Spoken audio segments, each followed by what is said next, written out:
Good And morning, good morning, everybody. Morning. Good morning, good morning. So and Duralov. we have so much to talk about. Let's thank God for the gift of learning Torah together. We'll say the bracha and then we'll jump right in. Baruch atah Adonai Eloheinu melech haolam, asher bachar banu mikol ha'amim natan lanu et Torato. Baruch atah Adonai noten haTorah. I want to just start by taking the temperature of people on the screen. I'm trying to figure out the best way to phrase this question. Not are you loving this book, but are you finding this book deeply challenging in a good way, deeply meaningful, and deeply thought-provoking? Just let me see by a show of hands, how many of you find this book just really makes you think and you're really finding it worth your time? Okay, most folks answer. So I want to jump in. My answer to that question is an emphatic yes. And I want to start. We have the three different chapters today to unpack. We have the Soviet experience, we have the literature experience, and then we have, my family's name from Tomshinsky to Thomas was changed to silent experience. I want to jump in with the middle piece because this is Torah study, Bible study. I want to start with her essential point about Jewish literature in Hebrew and in Yiddish. You remember, for those of you who might not have read it, she sends a letter, an email from a reader who says, I really basically don't care for your writing because it's not uplifting. There's no uplift to mankind. It is not a happy ending. There's not uplifting. And you kind of leave us in a sad, hard place. And by the way, it's tempting. She calls this email stupid in the chapter. She kind of derides this email that we need uplift. She then points out, those again, I'm just summarizing briefly for those who haven't read it, that the notion of uplift is a Christian read, which comes from three places: either that somebody has been saved, that they were unsaved and they've been saved, they've had an epiphany, some insight, some Pauline moment on the way to Damascus that they saw the light, or that they received grace, some unearned kindness, right? And that in Christian literature, and she points this out, that in Christian literature, there's usually somebody gets saved, somebody has an epiphany, somebody has a moment of relief, of grace, and as a result, there's uplift. Like there's a trajectory, there was a trajectory, there's an arc from a dark place to a light place. And she points out that that's not Jewish literature. That's not literature in Hebrew. That's not literature in Yiddish. And that Hebrew literature and Yiddish literature ends pretty much in a dark place with the world as is, with the world unredeemed, with the characters unredeemed, with the situation unredeemed, and it's unredeemed, and they just got a deal, and that's Jewish literature. Now, I wanna test that hypothesis with you, but I want to point out one other thing. She derides the email that launches this as stupid, that says there's no uplift. But yesterday I was listening to a podcast of a dialogue between Dara Horn and Abe Foxman, who, as you know, was a former leader of the ADL, and who, as you know, is a survivor. And he says to her, I accept your facts. I don't dispute with any of the facts, but I cannot accept your conclusion. And and why not? Abe Foxman, the survivor, Abe Foxman, the Jew, Abe Foxman, Mr. ADL. It's not hopeful enough. Not hopeful enough. So I want to just add one other thing, like one other connection, and then open this up. I'm going to ask some granular questions to get at this issue of Jewish literature, Hebrew literature, which is, in a way, I have disserved you because I've had you read the same book twice. This book equals the Netanyahus by Joshua Cohen. This book equals the Netanyahus by Joshua Cohen. It's just different words for the same theme. It is just different bottles for the same wine. Ben-Zion Netanyahu would write that 1492 equals 1942. They hate us, they hate us, they hate us, and then they want to kill us, and Europe is a graveyard. therefore Israel. And the critique was both from America and from the Israeli scholar, too negative. We can't accept that. Where's the agency? Where's the hope? Where's the agency? And Ben-Zion's answer is just read Jewish history. Just read Jewish history. And the answer is too dark, I can't accept it. So we had that machloket, that dispute, l'shem shamayim, a heavenly dispute among the Jewish people, was in that book between Ben-Zion and Reuven Blum and Peretz Levavi, the Israeli scholar. And you have that now with Dara Horn and Abe Foxman. And she's arguing in this chapter. Now I want to get granular with you. Here's my question. Do you think she's right, or do you think she's wrong on the basic point that Jewish literature does not come with happy endings? Hebrew literature, our sacred canon, does not come with happy endings. It's unredeemed. It's unredeemed. There's suffering unredeemed. Just deal with it. Just deal with it. And if you want a Hollywood ending, and if you want a Disney World ending, don't come to Jewish literature, because you're not going to get it. And by the way, she would argue, and that's a good thing, because that's actually the real world. The real world does not really have that much uplift in it. Hence, Jewish literature, which tries to reflect and capture the Jewish world, does not have a lot of uplift in it. And if you're pissed off, don't be with me, it's with the world. I'm just capturing what is, and what the Jewish literature, this Jewish sacred canon captures. So with that, let me just first get some general thoughts on that point. And then I'm going to be granular. Here's what I'm going to ask you to think about. We're in the Genesis stories. So if you think about the life and the death of Abraham and Sarah, the life and the death of Isaac and Rebekah, and we'll be granular here. We'll look at each of them. You know the stories. The life and the death of Jacob and Sarah, Rebekah, Rachel and Leah. And then the life and the death of Joseph and his brothers. Do you find uplift in terms of they're saved, there's an epiphany, and there's grace, or not? So that's going to be the first part of our class today. First, just some general points about her approach and the critique of her approach, and then we'll go granular and see what the Torah has to say about this. Any takers? Anybody? Please, Roxanne. Yes. So I'm going to go with a little bit of what I said last week, which is I think that what she writes, captures a lot of nuanced stories in history. So I have, I don't find any problem with it.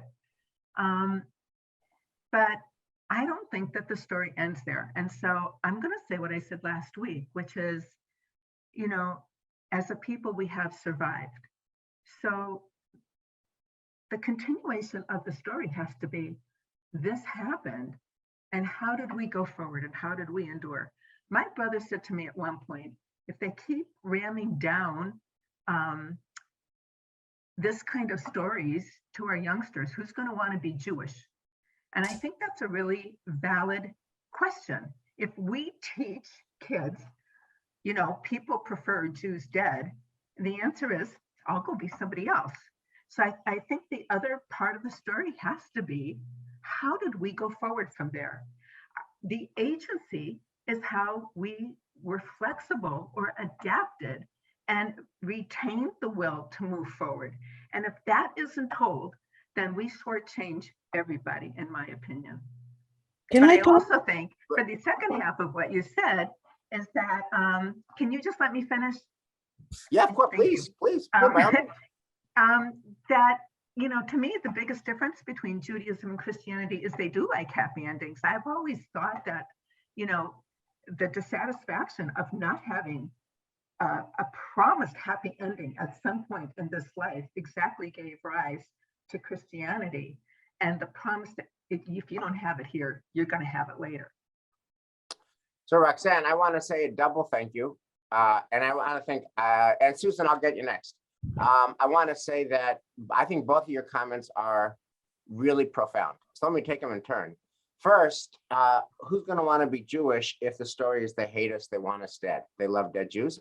And I can just tell you, I started rabbinical school in 1993. So I'm going on 30 years in the rabbinate and rabbinical school. And when I started, the prevailing wisdom was stop talking about anti-Semitism.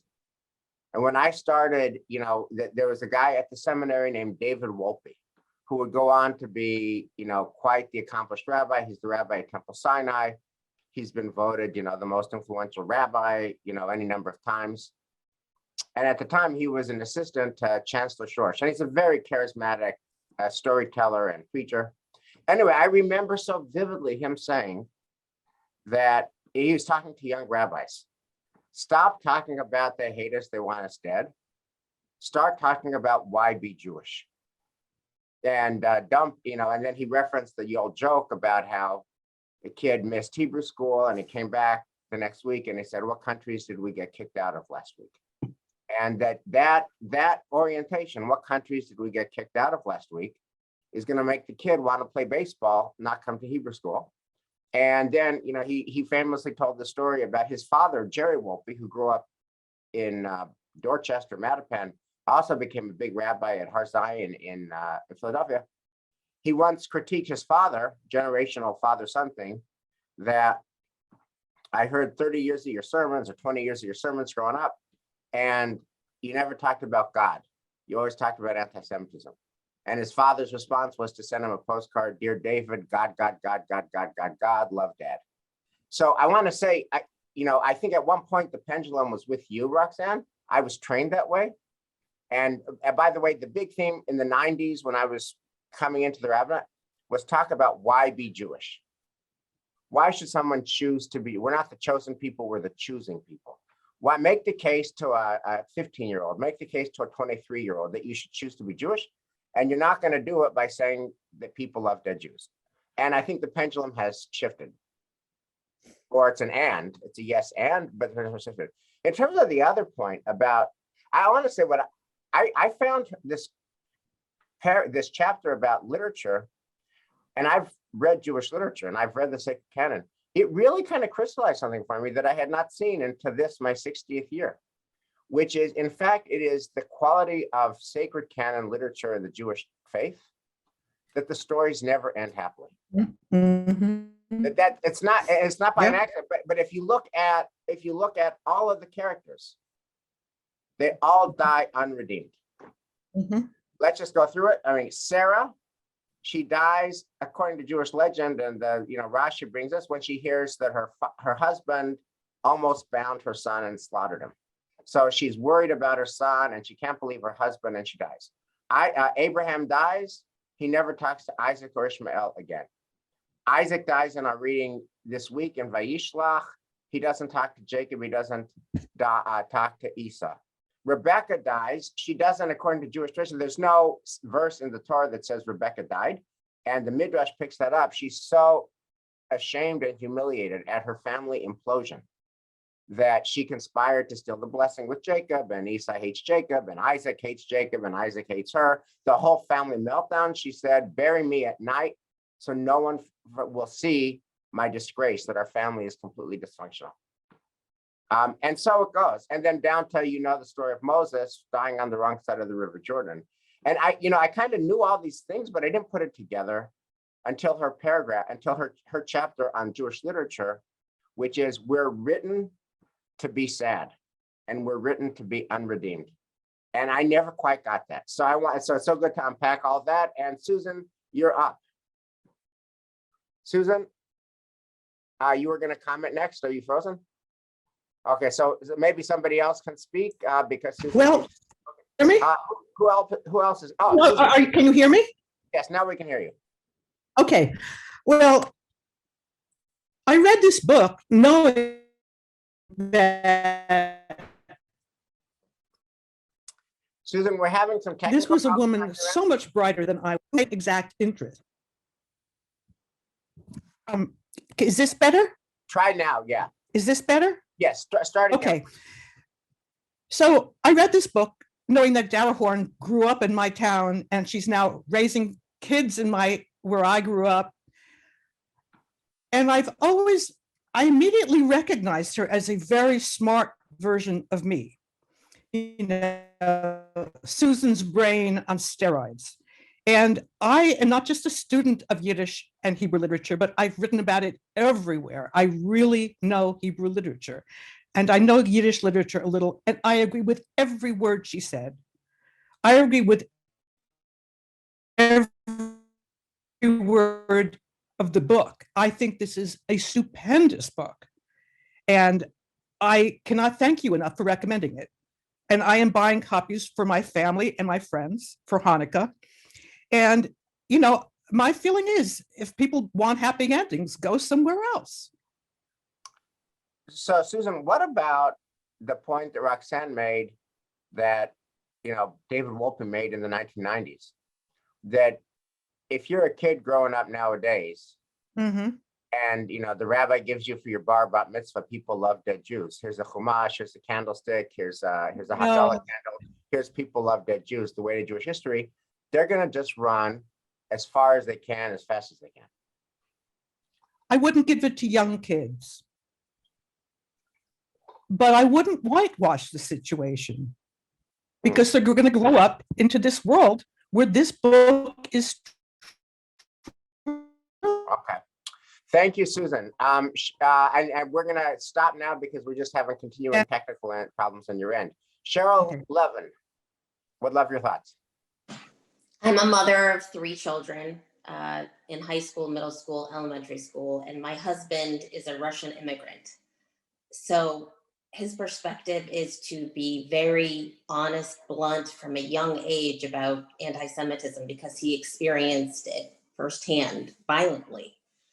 And what we tell our children is, yes, they hate us. We've told it from a young age, people hate Jews, but that is a sign. We internalize it as strength. We twist it around as we are strong, persevering, gritty people, the toughest people on the planet, and that's something to be proud of. And so I don't see this as a negative. I think I agree with her that the redemption piece is very Christian. I think the Jewish piece is the Torah is full of dysfunctional families, yet we survive. And that's something to be proud of. Cheryl, can I ask you a question? I mean, you talk about what you and your husband transmitted to your 3 kids. How did they receive it? Does some part of them wish that they could just that they could be part of a Ralph Lauren ad at the beach, happy, sunny, no Holocaust? I think that they perceive they come back to this teaching with question of why. Why do they hate us? Which is a normal question. And my response is always, it's not because of us. It's because of them. It's because of the haters. But does that all in all, by the time you and your husband are honest about the weight and complexities of Jewish history, would you say net that makes your kids want to draw closer to the Jewish story or farther away from the Jewish story? Honestly, I think that it's genetic to have a love or not love of spiritual things, but I think that all of them are proud. They all wear a necklace. You know, they go to a school that's not predominantly Jewish, and they don't hide their Jewishness. They wear highs, and I don't think they've internalized a fear. Okay, I want to thank you so much, Paul Greenberg.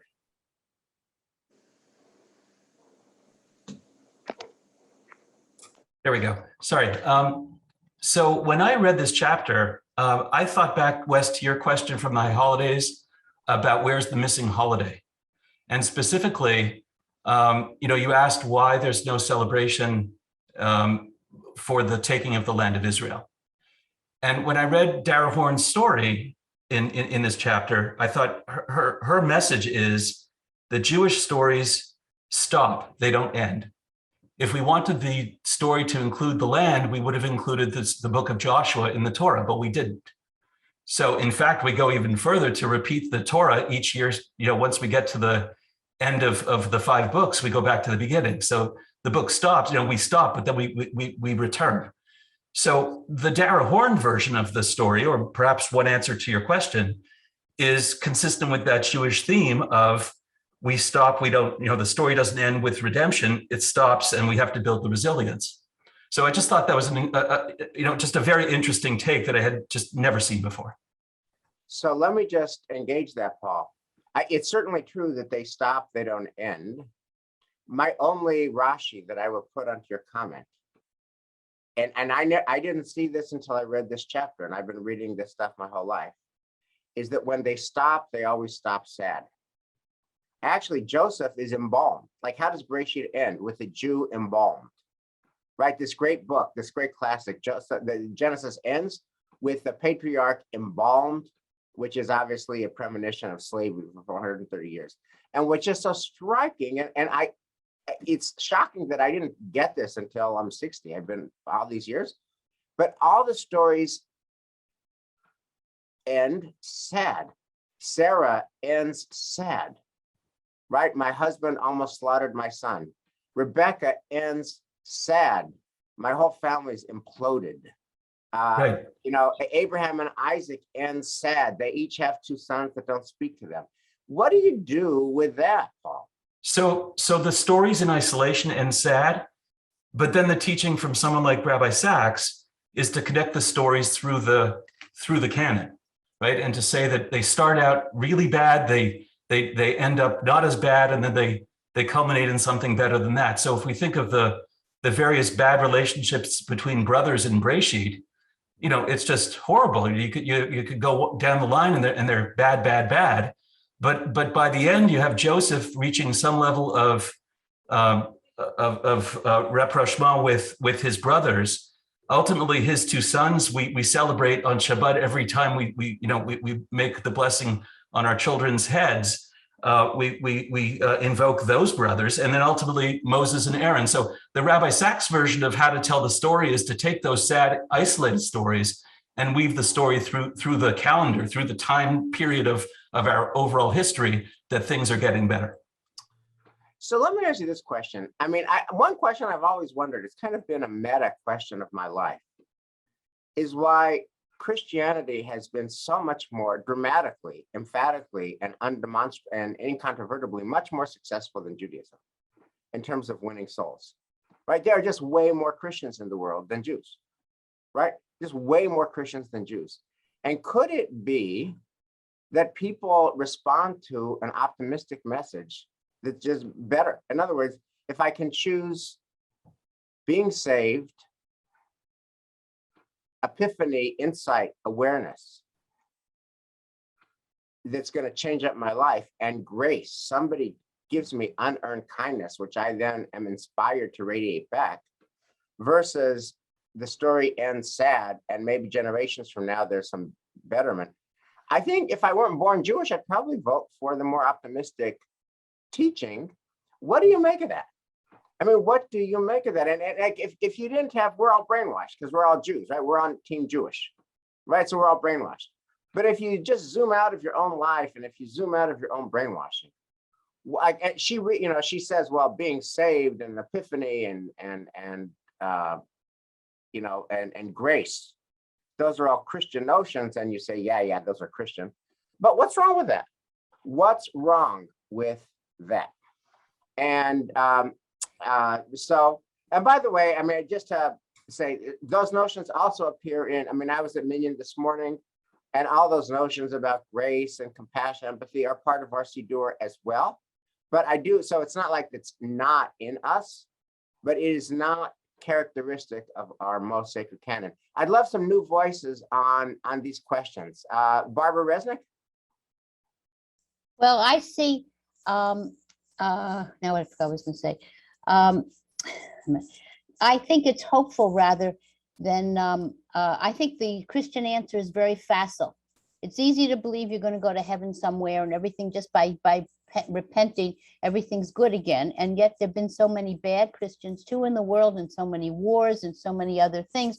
And I'm reading Frederick Douglass for another course, and that man was a slave, and he uses the Old Testament for his hope and for inspiring others to do abolition and to finally succeed in trying to get rid of the country until the 1876 election, which turned everything around. But he used the Old Testament and somewhat the New, but more the Old and the prophets to really attack slavery, which was Christian, and the hypocrisy of slave owners. So I think there's a lot of hope. I think Dara Horn, and maybe I'm limited in my thinking, gave us a wake-up call that we can't all say, oh, these are beautiful places we were, or that and the other thing, but to look at, frankly, the fact that we are thrown out of places. But and people weren't so nice, although they romanticize and they have Yiddish music in Poland after all the Jews are gone. Right. But in a sense, I think that we have more hope and we're realistic. Okay. Any other voices on this? Wendy Landon. So I have a very close devout Catholic friend, and we talk about this all the time. And I think it's a question of perspective, where Jewish people's perspective, as I see it, is life is the greatest gift that God has given us. And so we have to maximize what we do with our current life because this is as good as it gets. So let's make the most of it. And my friend always asks, like, why are Jewish people so philanthropic? Why are you why do you do that? And her perspective is everything I do, it's to get to the next place. And the next place, heaven, is going to be way better than what I have now. And she talks to her adult sons about what's going to happen next when they get to heaven. It's not about now, it's about getting to the better place. And I think that's just a really different take on life. Thank you, Wendy. I wanna close this piece of the conversation out with a Devar Torah from Micha, which I heard years ago, and I just think about all the time. Micha points out, I'll make you even sadder before I give you a happier ending from Micha. The biblical history, which is all about getting out of the land of Egypt through the wilderness and into the promised land, Micha points out and reads chapter and verse that when you read the parts of the Tanakh that nobody ever reads, like Chronicles, how does the Israelite story actually end? It ends, like the entire Deuteronomic history ends, with us going back to Egypt. It ends in the parts that nobody ever reads. The Israelite history ends with us going back to Egypt. So it's not, it's as Paul mentioned, the history that we're all familiar with is from, the creation of the world until the brink of the promised land. And then we go back to the creation of the world. We're on the wrong side of the River Jordan. That's the story that we know. But if you read the whole Hebrew Bible, and Micha points us out chapter and verse, of course, in Joshua, we get into the promised land. We have a lot of complexity there. And then it ends with us getting kicked out of the promised land. And the last scene is we're on our way back to Egypt, the end. Now, so Micha then points out, and that's how our sacred canon, that's our sacred story. So Micha says, at that point, there's a pivotal question that is, what do you do about that? That's the human condition. What do you do? And the Christian answer is faith in Jesus, which is faith, Jesus, epiphany, saved, grace. He said, what's the answer of the rabbis? Try again. That is the big answer of the rabbis. It's not faith in Jesus, it's try again, try again, try again. That as long as we draw breath, we get the inherent imperfection and the complexity. And our response is not to positive faith in the Christian Savior. Our response is we're in dialogue with God, with our community, and we're going to try again. We're going to pick up. It's Shivat Zion, the return to Zion. And that obviously is a story that continues into our own time. Try again. And so that is the best I could do for dealing with the real, with the word that she kind of scorns in her chapter, uplift. But I have to say, I do kind of like uplift. And I kind of do like Micha's take of try again. That feels like legitimate uplift. Okay. Second, I want to go now to the Ellis Island business. How many of you had heard of this, what she calls this myth, that our family name of Tomshinsky was changed at Ellis Island? Have you heard of this? Right. What did you think of this chapter? That's a myth in the sense that it's not true, but it's a story we tell, and then she talks about why we tell the story and what interest is telling that story serve. What did you guys? I'd love some reactions. And she puts it in the context of other myths, both not true and comforting, that other diaspora communities have told. What did you guys think about this chapter? Anyone want to hazard an initial thought up here? And if I'm not seeing you, by all means, feel free to just put your question in the chat. Anyone? I would like to say something. Please, Hannah, great to talk to you. Likewise. I thought that this chapter was a little off the mark. Tell me why. Because I think the thing that has characterized our history is being very practical. And I think most of these people that changed their names did it for practical reasons, and they did it for the advancement of their children, the continuity of the religion and so forth. And they did it with the best hopes for a future for their families. And she said they should have been, protesting against anti-Semitism and so forth. I mean, these were immigrants who didn't have language, many of them. They just knew they had this strong drive to succeed and to have their, have a new life. And I think they did the best that they could under the circumstances. And I think there's a lot to be said for that. And they had no ability really to protest in a way that would be effective. So I think that was pushing the point. Yeah. What do you think? I get all that. Who could argue with anything you just said? Here's my question. But the people who changed their name, we used to be Tomshinsky in the old world, we're now Thomas. But it was somebody at Ellis Island who changed their name. What do you think about her treatment of that? And why not just say to your three kids that Cheryl talked about, you know what, as Tomshinsky, it's just going to be a headache. Tomshinsky is going to weigh you down. So we're Thomas, we're American, and you still be as Jewish as you want to be, but you could be Jewish as a Thomas instead of Tomshinsky, go out and have a good life without carrying a lot of baggage. What did you think about coming up with the Ellis Island myth, Hannah? I would like to say something. Oh, yeah. I don't know if you can hear us. Yeah, Sally, we'll get to you after Hannah. Yeah. Well, my maiden name was Yakubovich, and you can imagine how much I loved that growing up. It was really a burden, and we begged our father to change it. He would not. He said, if it was good enough for my father, it's good enough for you. And that was the end. That was the end of that. Although his brother did change his name to Jacobs, and their kids grew up with the name Jacobs, which is very envious. I think there was a lot of shame and guilt in making the name change, because it's cutting yourself off from your past on a certain level. It's disrespecting your elders. It's disrespecting dead elders who didn't make it. And I think like this was a way to explain it. And somehow maybe somebody's name was changed that way, and that story had legs.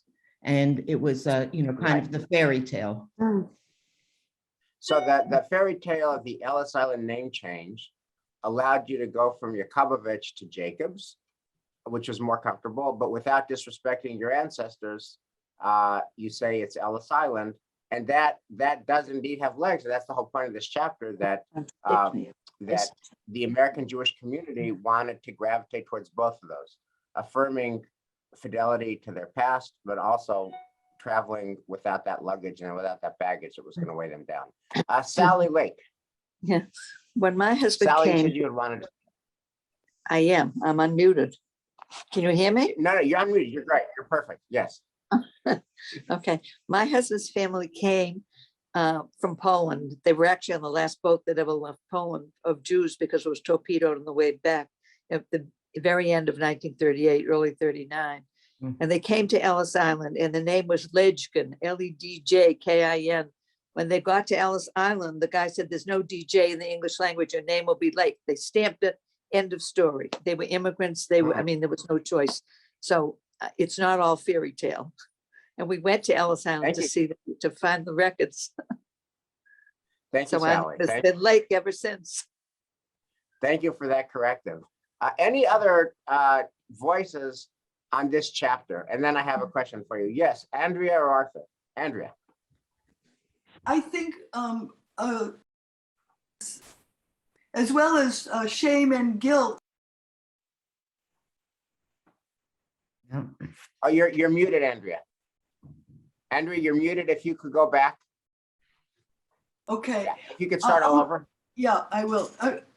As well as shame and guilt, I think the fairy tale that this was the promised land was a bubble that was too hard to burst, and that people just didn't want to face that the reason that the name change had to do with anti-Semitism. They didn't want to say that even to themselves. So I think that was part of the feelings. Just a personal story. In my family, my grandfather came, his name was Benny Kniznik. My maiden name is Kniznik, and his story, and I don't disqualify that he could make up stories, but he said that when the whoever it was at Ellis Island said, well, you know, you want to change your name, and my grandfather said, well, what's your name? And the guard or whatever said McGillicuddy, and he said, well, why don't you change your name? And then he just kept the name Kniznik, a name of which I'm very proud. My father was very proud. We keep it. It's on Temple Emmanuel's memorial things for relatives of ours.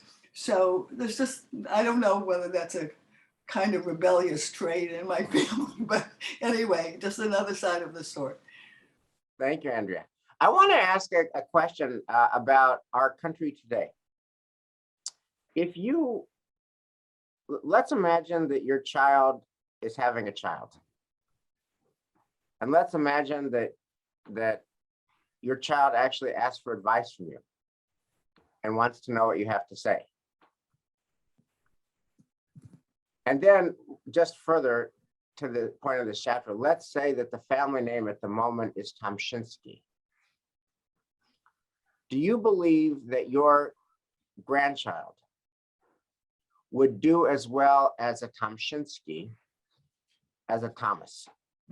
And if you were asked today, you know, should we change our family name from Tomshinsky to Thomas, which is her example, because Tomshinsky, anti-Semitism, Thomas is just, you know, I can pass. Can be as Jewish as I want to be, but I can pass. I don't have to walk around with, you know, 2,000 years of Jewish history on my, every time I want to sign my documents. What would you say? What about that issue today? Anybody? Can I say anyone? Do you Wes? think that a Tomshinsky can do as well as a Thomas in Wes, America? can I say something, Wes? Yes, Esther, please. Okay. But you can only on one condition, that we see your face. Okie dokie. Okay. Now, there you go. I want to say a very crucial thing. It didn't start in the United States. If you go back to Europe, you will see a lot of Jews don't have the original name. My name, it's a very German name. And you can hear a lot of Jews are getting their name from their trade, like shoemaker. So it's not new only in the United States. It's before. Okay. So for it to go to that point. Thank you, Esther. So I want to ask the question. I want to bring this up to date. I mean, as it's written, it's a historical piece. You know, when our ancestors came in from the Pale settlement or after Kishinev, and it was 1905 or 1906, they changed from Tomshinsky to Thomas. And my question is, America today, do you feel that those same forces that influenced our ancestors and our forebears to change their name, are we past that as an American society, or are we still there 100 years later? Wendy and Ellen, you shook your head, so I'd love to hear your thoughts. I was quicker to unmute Wendy, so I'll just quickly say what I have and then you. If you asked me this question, Wes, 10 years ago, or when I was bringing up my children, I might have answered differently. And I might have answered that certainly there is no need to have changed your name, and certainly anti-Semitism, although in the United States still is not living well, that anti-Semitism was not the biggest problem that Jews in America had. But you asked now, and I would say, honestly, I have 5 grandchildren, and I go to bed at night and worry about what their life holds as Jews in America, among other things. Ellen, that's so poignant and hard and sad. What happened to our country in 10 years? I don't know exactly. I don't know. Maybe Wendy would like to join. I don't want to hug this, but a lot of things happened, and I think I think our last president wasn't the cause, but certainly was a result of a real change. Perhaps it started with the first president, the previous president, Obama. Maybe there are forces in the country that just could not tolerate a Black president, and it created a tsunami of hate. But it isn't just in America. If we look all over the world, we have authoritarian leaders that have rose up, and we have a re-emersion of significant anti-Semitism. Thank you, Ellen. Wendy? What Ellen said, I think she said everything that I was thinking, and I would just say that I think that there's the economic disparities in the US, I think, are driving dissatisfaction. And so there always has to be somebody to blame. And in history, it's the Jewish people, and what has been tamped down, what Ellen referred to 10 or 15 years ago, might not have said it was as important. I think there's now been a release. It's more acceptable to be anti-other than it has been, certainly in my lifetime in this country. And that's a scary thing. So Ellen and Wendy and everyone on the screen, I want to ask you a question. If what I always grew up believing and what I always taught my kids is now officially dead, should we say Kaddish for the following? I always said to my kids, America is fundamentally different from every other country where Jews have ever lived, because we're a nation. I mean, I got this straight from my 5th grade civics textbook, and I never challenged it. We're a nation of hyphenated Americans. There are Italian Americans and Irish Americans and Black Americans and Jewish Americans and Polish Americans. And what we all have in common is the hyphen. We all came from somewhere else. So therefore, we're fundamentally different from Germans, because there were real Germans and Jews. There were real French and Jews. There were real Italians and Jews. There were real Polish and Jews. But here, there's no real, except for maybe Native Americans. Here, everyone is an immigrant. And therefore, because of the almighty hyphen, it's fundamentally different and better for us. I actually used to believe that, and I definitely taught that to my kids. Ellen, is that dead? Should we say Kaddish for that line? I hope not. I mean, I told my kids that this country was the best country in the world, and frankly, the best country for Jews in the world. And I really believe that as a Jewish woman, I am very thankful that my ancestors came here. This could be, and I'm hopeful. What I hope is this is a terrible, well, let me go back and say this book opened my eyes, which is ridiculous. Of course, I've been to synagogue and learned that Jews have been thrown out of all the countries also, but this really in black and white brought it to the forefront for me. But I can't, how can one live in such desperation? I hope that there's just a pendulum and has swung in a very bad place, and that the good Americans will realize, certainly this election was, in my opinion, a positive sign, but we don't know. Any other folks have experience with that kind of dialogue with your kids and grandkids and want to comment? Nina.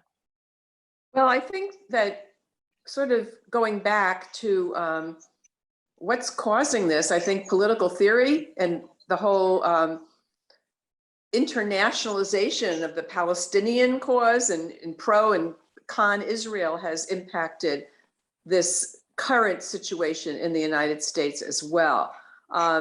As far as one other thing that I wanted to throw in is that, interestingly, immigrants to Israel changed their name too. So where my parents were Rabinowitz, it's now Rabin. And I thought that was pretty interesting. And it was explained that this was to say that this is the new Jew. This is not the old Yiddish victim, if you will, of European anti-Semitism. So that was another take on changing names that I thought was pretty interesting. Yeah, Nina, thank you for that. I mean, I think what I want to just add to that is, it is true that all the biblical literature that we talked about ends, it stops, and it stops sad. And there's no hope, Christ, epiphany, saving, redemption, etc. in our canon. But it is also true that the name of the national anthem of our beloved Eretz Israel is Hatikva, right? That's a whole counter narrative. So the move from Rabinovich to Rabin is you go to a land whose national anthem and whose founding animating impulse is the hope, that the hope was never lost in 2,000 years. So we have to hold both of those. Anyone else want to offer their thoughts on this question about the hyphen and America today? Barbara Resnick. I just want to say that I was very depressed by the time I got to the chapter until the end, when she said they all worked very hard for Judaism. They didn't not participate in the Jewish world at all. They just wanted to participate as whatever their name change was. And I felt very good about that, because on the most part, not all, because some people, and I am very close to a couple that changed their name for ridiculous, didn't want to be Jewish. There are people who just don't want to be Jewish.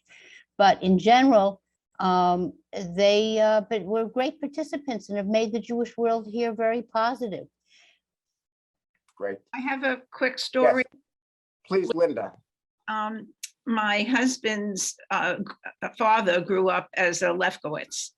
And when my husband was applying to medical school, to medical school, it was very difficult to get in. It was for an internship. It's very difficult to get in with a Jewish name.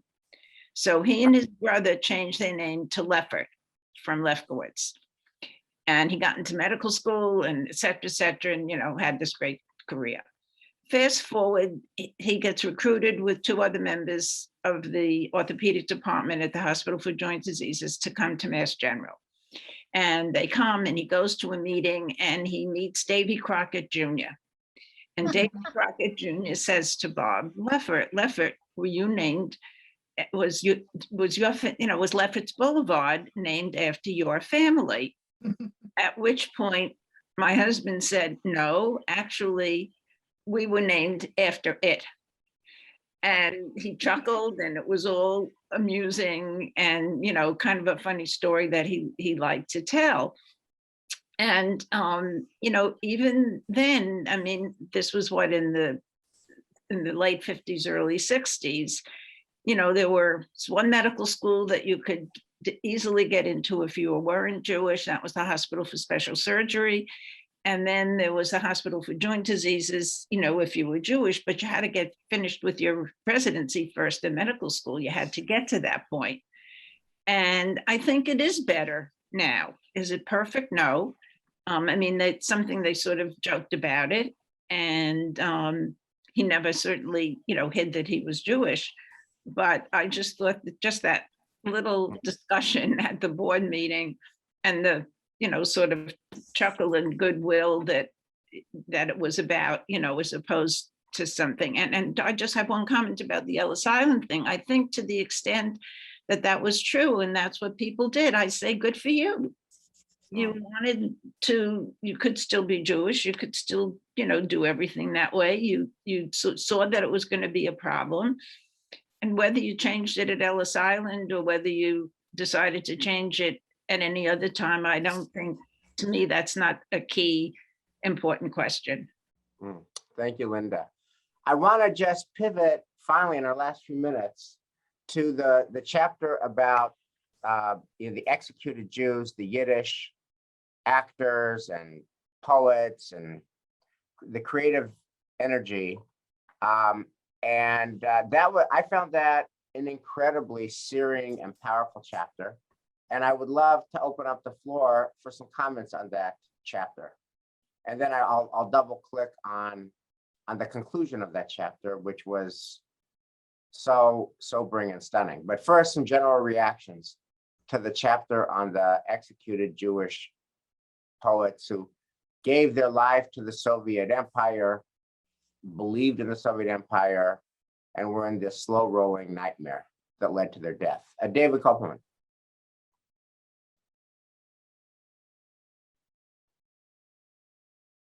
You're muted.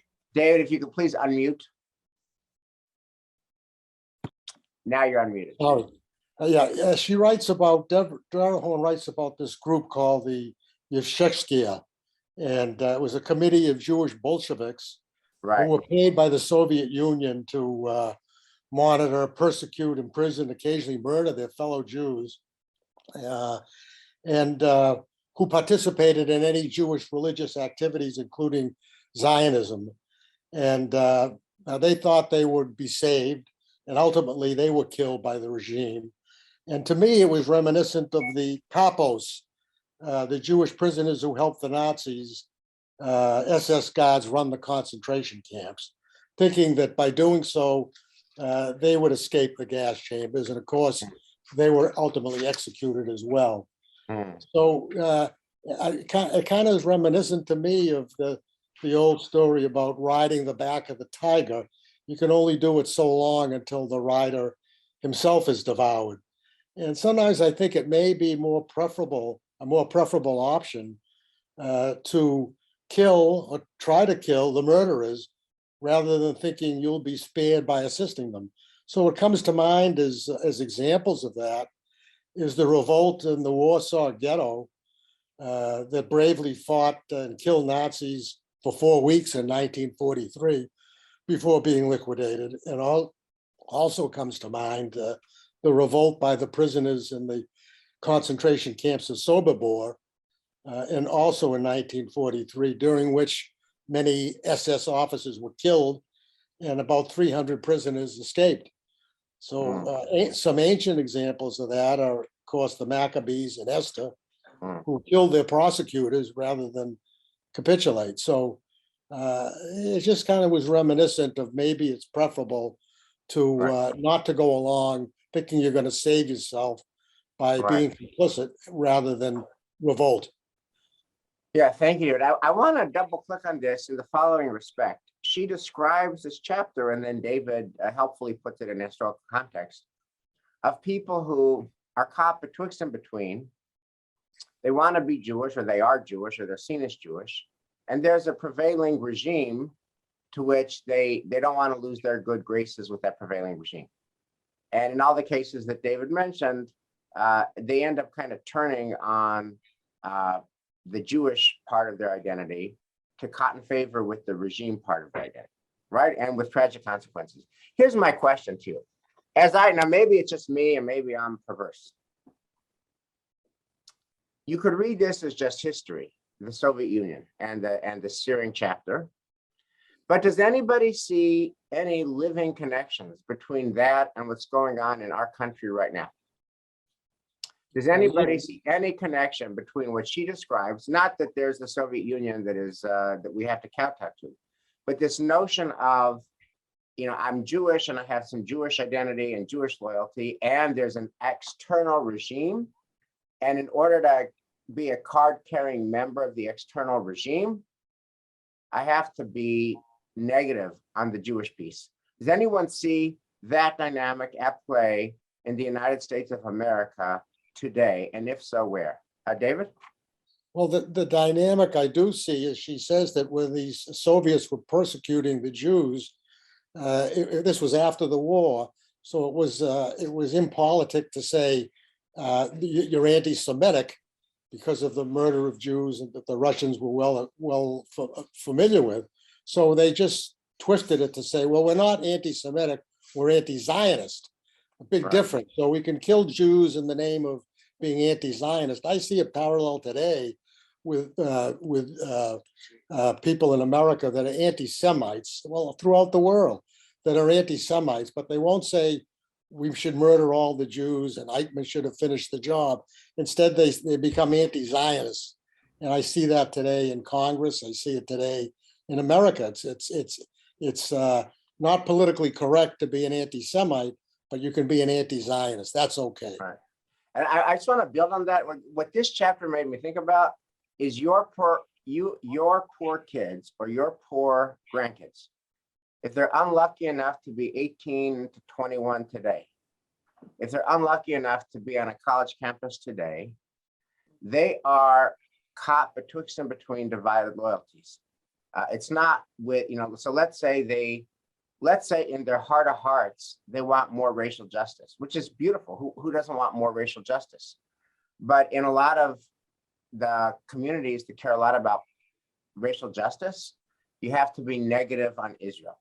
Israel is a white colonizer. Let's say you care a lot about LGBTQ+. Well, that's great, but if you want to be a card-carrying member of LGBTQ+, you got to be negative on Israel.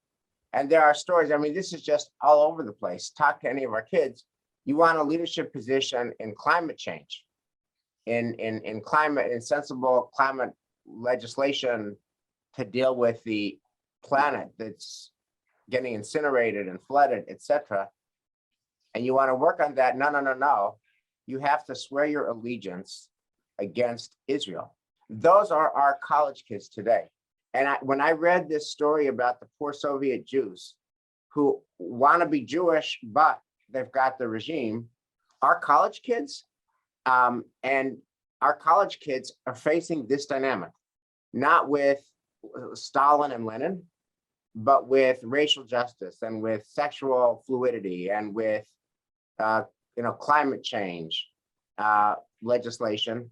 If they want to belong to these progressive causes, they have to prove their bona fides by being anti-Israel. That's not in every case, but that's in a lot of cases. And if you actually talk to kids on college today, that's the world they face. So I just wanted to put that out there. That's what this chapter made me think about. Any thoughts and comments? Susan Triggerman, if you want to just comment, please. Hi, I'm a little embarrassed because I'm really not part of your group. I'm Steve Calshimiro's sister. Welcome. Thank you. I live in the West Coast now. Grew up on Long Island, raised my family on Long Island. And what you just said is pervasive in Seattle. It is, so it's not limited to a college campus. It's limited to the greater community. I'm involved in Jewish organizations here. All of Federation's grant money this year out here was given to segregation and racist issues and resettling the Afghans, and nothing that I read was related to anti-Semitism, which is so prevalent here. And the Federation was blown up here before I got here, but there was huge incidents where there was either bombs or gunmen who came into the Federation offices out here years ago. So what you said is very not limited to college campuses. And So that scares me. Yeah. So I just want to say, I think this book is so important. And the great quality of a great book is it leaves you with more questions than with answers. And the question is, I mean, Abe Foxman says, I accept all your facts. I disagree with your conclusions, because he wants hope, right? My question to all of us, and I don't have the answer, is how do you, but I'm always thinking about this next week's bar mitzvah. How do I talk to this next week's bar mitzvah? How do I talk to this next week's bat mitzvah? How am I honest with them about the story that they inherit, the history that they inherit, and the future that they are soon to inherit, in a way that makes them not want to run for the hills? In a way that makes them not want to run for the hills. I remember, and I'll close with this, my wife and I are Holocaust obsessed. And we pass that on to our kids. We're Jewish history obsessed, and we pass that on to our kids. I mean, when it's cold out and we're walking in January, it's just common to say, how did they survive the camps in this kind of weather without a fleece jacket, right? And I remember when my kid, Sam, was an intern at Bain, a nice Goyish company in Boston. And for the 4th of July, a nice happy clam bake. And they go to someplace on the Cape, nice happy Gentiles, enjoying the 4th of July. And he said, Dad, there was nobody worrying about the Holocaust. They were just happy. They were on the beach. They were happy. They were drinking beer. They were eating hot dogs. They were just eating clams. They were just happy. And like, where's all the weight of the Holocaust and the Jewish history that you raised us with? And I took that as a question I still don't have an answer to. How can we give them the happiness of a July 4th clam bake, the lightness of a July 4th clam bake, the look of a Ralph Lauren ad, happy people doing, like, Gentiles can do that. Happy Gentiles doing the 4th. Can Jews do that? Can Jews be in that picture? Really, Rabbi? Because this is so desolate. And the other end of that story is the alcoholism and the emptiness so many of them find. So it's just like, to me, Dara Horn, she keeps stopping. She never goes to how do we adapt. Name changing is an adaptation. She never goes there. She just really ends at the tragedy. And so when you end at the clam bake and the happy and the whatever, but I can tell you in counseling, we're all seeing everybody who has happy and they can't maintain it, and then they don't know what to do. So the gift to the kids coming into our tradition is the meaning that we are able to embed in our lives. And I think that is in our tradition so richly. Right. There's no replacement, because you can maintain meaning. You can't maintain happy. That's transient. That's great. Okay. Roxanne, thank you. So that's our move. Maintain meaning, but a little light would never hurt, and a little hope would never hurt. So how can we say yes and to the truth and to the history and to the light and to the meaning? That's our homework. For next week, please read the next 3 chapters, 7, 8, and 9. And thank you so much for being on this journey of meaning making together. Do we have a class next week or not? Yes, of course we have a class next week. We're on for next week, 7, 8, and 9 next week. Thank you, guys.